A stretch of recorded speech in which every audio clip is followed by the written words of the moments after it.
Análisis del habla normal, del habla rápida, del canto y del papel fundamental que tienen los sonidos en las formas interrogativas. Es claro que hablar y oír por medios de ondas es en gran medida un hecho que implica aspectos físicos.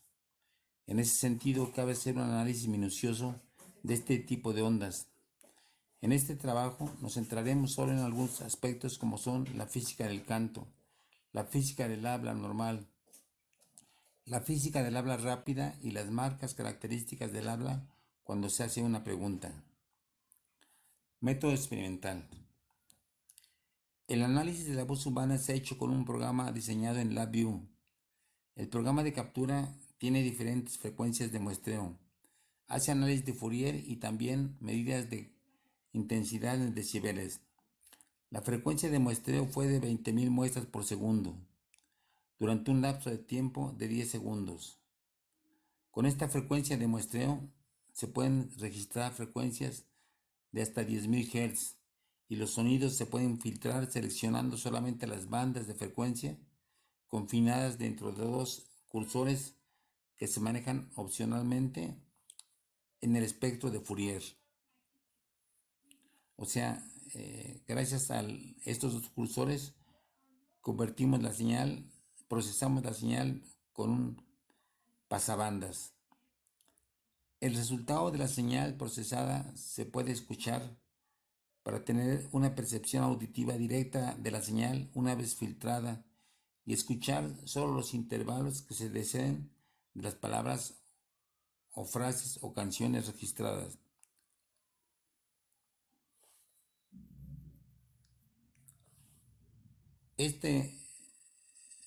Este papel de los cursores es muy importante porque, por un lado, en el espectro de Fourier nos permite aplicar un pasabandas, un filtro pasabandas, y por otro lado, en cuanto al espacio directo de la señal, nos permite oír solamente fracciones de la señal y hacer análisis muy minucioso de la forma de las ondas en tiempos muy cortos. Bueno, el canto. Cantar en general desde el punto de vista físico es sostener las vibraciones de las cuerdas vocales por largos intervalos de tiempo. Esto en realidad es algo interesante. Cuando uno habla, uno emite presión o ejerce presión sobre las cuerdas vocales. Lo que observamos es que al vibrar las cuerdas vocales por el teorema de Bernoulli, lo que vemos es que las vibraciones que se producen son sumamente regulares. Aquí tenemos solamente una pequeña fracción de tiempo y sin embargo vemos que hay una gran cantidad de perturbaciones, todas bastante parecidas entre sí. De hecho, son tantas las perturbaciones acumuladas en un corto de tiempo que se puede observar con mucha precisión su análisis de Fourier. En este caso, el análisis de Fourier muestra que la frecuencia es de 200 Hz y varía muy poco alrededor de esa frecuencia. Las gentes que cantan mal no mantienen esta regularidad en el periodo de las perturbaciones y entonces su frecuencia dominante empieza a bailotear alrededor de cierta frecuencia, al contrario de los buenos cantantes que mantienen fija la frecuencia. Esto es particularmente notable en los cantantes de profesión. Bien, el habla normal. En el habla normal, si un mismo fonema, por ejemplo el fonema A, aparece en diferentes sílabas de una palabra, tiene diferentes ciclos, como en la palabra casa. Aquí estamos destacando solamente una cosa interesante, que una misma palabra repetida dos veces en una palabra, por ejemplo, casa tiene una primera A en K, y luego otro segundo fonema A en sa. Bueno, vemos que la forma de la primera A es diferente a la forma a la duración de la segunda A.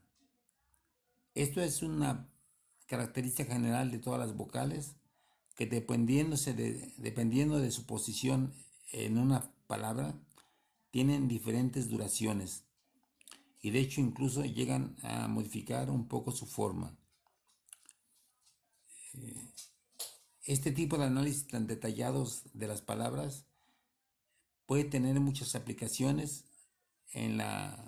para los otorrinolaringólogos, porque les puede permitir ver en detalle alguna afección en la emisión de la voz. El habla rápida. Lo notable de la habla rápida es que unos cuantos ciclos son suficientes para reconocer los fonemas, pese al carácter imperfecto del análisis de Fourier. Bueno, como hemos visto aquí en el canto, hay muchos fonemas repetidos, muchas señales repetidas iguales, nos permite hacer un análisis de Fourier muy preciso. Sin embargo, en el habla rápida tenemos solamente unos cuantos ciclos que se repiten. Aquí son 1, 2, 3, 4 y con mucha dificultad 5. Por lo tanto, su análisis de Fourier es bastante imperfecto. Y a pesar de que el análisis de Fourier es bastante imperfecto, en el habla rápida podemos reconocer fácilmente una palabra. Es algo impresionante que el oído necesite tan pocos ciclos para hacer un buen análisis de Fourier. O más que un buen análisis de Fourier, un análisis suficientemente eficaz. Pasamos ahora al habla que interroga.